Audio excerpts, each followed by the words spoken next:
உன் எதிர்காலம் அவர் கரத்தில் இருக்கிறது. உன் ஆசீர்வாதம் அவர் கரத்தில் இருக்கிறது. உன் நன்மைகள் அவர் கரத்தில் இருக்கிறது.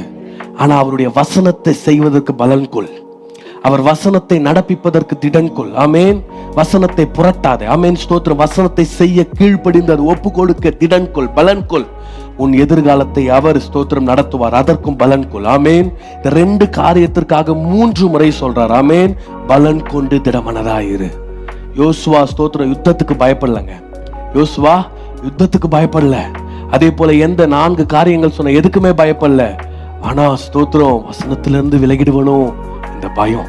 ஆண்டவர் சொல்ல பலன் கொண்டு திடமனதாயிரு. இவங்களை கரை சேர்த்துடாம போயிடுவனோ பயம். பலன் கொண்டு திடமனதாயிரு. ஆமென். அல்லேலூயா. நிறைய பேருடைய பிரச்சனை என்னன்னு பாத்தீங்கன்னு சொன்னா நிலைத்திருக்க மாட்டாங்க. வார்த்தையில கர்த்தர் சொன்ன வாக்குத்தத்தத்துல நிலைத்திருக்க மாட்டாங்க. நிலைத்திருப்பதுதான் ஸ்தோத்திரம் பலன் கொண்டு திடமனதா இருப்பதுன்னு அர்த்தம். ஆமென்.